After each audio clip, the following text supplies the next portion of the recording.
Bir kishining o'g'il farzandi tug'ildi. Bu bola 2 yoshga to'lganida o'lib qoldi. U kishi juda mahzun bo'ldi. Va bundan so'ng uning ayoli homilador bo'lib, unga ikkinchi o'g'ilni dunyoga keltirdi. Va u bola 1 yoshga to'lganida uning ikkinchi o'g'li ham vafot etdi. Nechtasi o'ldi? 2tasi. Ikkalasini ham o'zi ko'mdi. Keyin esa Alloh uni 4 qiz bilan rizqlantirdi. Ketma-ket. Qizlar voyaga yetishdi. Birinchisi turmushga chiqdi.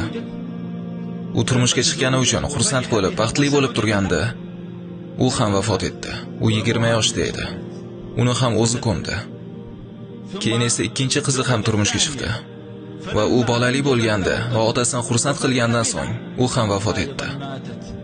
Uni ham o'zi ko'mdi. 2 o'g'il va 2 qiz. Keyin esa bundan so'ng 3-chi qizi 27 yoshga to'lganida u ham kasal bo'lib, bu dunyoni tark etdi. Uni ham o'zi ko'mdi. Endi 3 qiz va 2 o'g'il. Mana shu barcha alam va g'amlardan so'ng, uning bir dona qizidan boshqa farzandi qolmagandan so'ng, Alloh uni bir o'g'il farzand bilan rizqlantirdi. Va u bu bolaga juda ham bog'lanib qoldi va uni juda ham qattiq yaxshi ko'rar edi. Va bu bola 1,5 yoshga yetganida u ham vafot etdi. Uni ham o'zi tuproqqa qo'ydi. Nechtasini ko'mdi? 6tasini. 3 qiz va 3 o'g'il. Bu odam kimligini bilasanmi? U payg'ambarimiz Muhammad sallallohu alayhi vasallam. Xo'y, yaqin odamidan ayrilgan kishi, sen Muhammad sallallohu alayhi vasallamdan yaxshiroqmisan? Agar Alloh seni shu bilan sinagan bo'lsa, u sendan qasos olyapti degani emas. Yo'q. Buning ham hikmati bor.